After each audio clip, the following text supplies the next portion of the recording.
been assigned a mission. 20 years.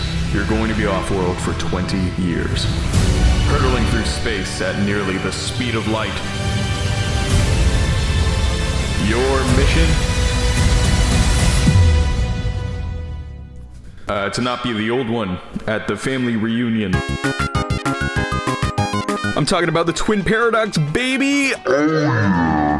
Get excited. We're about to dive right into some special relativity type stuff tonight. I've got time dilation. I've got length contraction. This stuff is so cool. Come on, man. Tell me about the twin paradox. All right, thanks for reminding me. I was getting to that. Imagine for a moment that you have an identical twin. Of course, if you already have one, you don't really need to imagine it. You were born at roughly the same time, although you were technically born 5.5 minutes before your twin. Look at you with your elder wisdom. Years later, you, the old twin, find yourself preparing for a space journey on a rocket that can travel at speeds nearing that of light. You say your goodbyes and watch the Earth disappear into the dark void of space. But by the time you get back, they're like way older than you. What?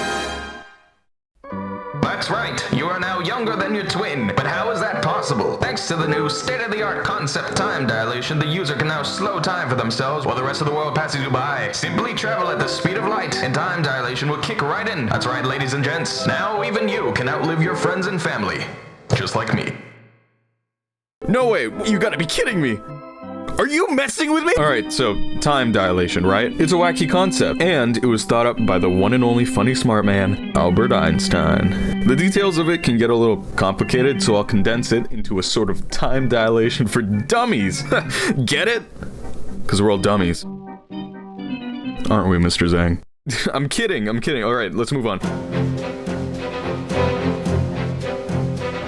Time dilation is built around the fundamental idea that time is not a constant. According to special relativity, the faster you move through space, the slower you move through time. Normally, the effects of this are so incredibly unobtrusive that you would never notice them, ever. However, when you start to reach absolutely stupid speeds, like nearing the speed of light, that's when the effects become more apparent. Light has a constant speed. This may seem like a relatively mundane fact, like duh, but it's very easy to misunderstand what this actually means for relativity. Alright, so I want you to imagine a train moving at 40 kilometers an hour. Somebody who's standing completely still will observe the train rushing past them at 40 kilometers an hour. Simple, right? Alright, now say you're a passenger on another train that is also moving 40 kilometers an hour. If the two trains are running side by side, the other train won't look like it's moving at all. It is completely stationary relative to you. If you throw a ball at 20 kilometers an hour inside the train, to you it will look like a ball moving at 20 kilometers an hour. But to a stationary observer, that ball would look like it's moving at 60 kilometers an hour. Now, why am I explaining this? Because the speed of an object is relative to the observer. Now, let's go back to light. Light always travels at the same speed. Whether you're in a train moving 100 kilometers an hour or completely stationary, if you shine a flashlight, everybody observing, no matter their speed relative to you, will see that light move at the speed of light. You might already be able to see how much this messes things up, but let's go further. Imagine a spaceship that is moving at nearly the speed of light. If you shine a flashlight at the ceiling inside, to you, nothing will look unusual. But if you're observing the ship from Earth, take a look at this. Not only will the light travel from the flashlight to the ceiling, but since the ship is moving so fast, it also has to travel this horizontal distance too, which is overall more distance to travel. To the person observing on Earth, it looks like it takes longer for light to travel from the flashlight to the ceiling than it does for you. But to you, it looks perfectly fine. You don't notice this extra distance because you're moving with the ship, but the light really is still traveling that same distance. So if the speed of light is constant and the distance is constant, but two different people observe the light reaching the ceiling at different points, what is changing? You might have guessed, but the only thing left to be changed is time. Time bends over backwards to stop Newton's laws from becoming Newton's commandments, and what you're left with is a spaceship that slows down time for its passengers, which brings us back to the twin paradox. This is exactly what happens to the twin on the rocket. Time is slowed down for them, so they end up aging much less than the twin on Earth. Isn't that neato?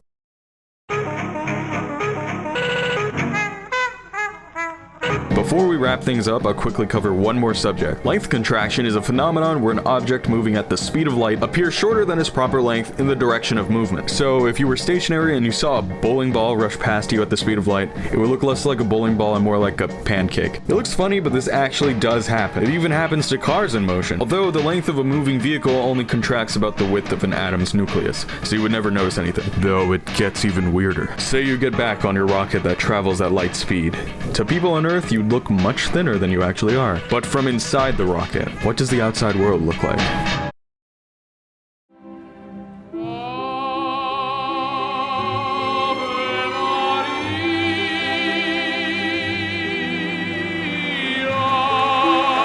everything, everywhere, every how, it all went on a space diet at the speed of light. There's a certain beauty in a skinny universe.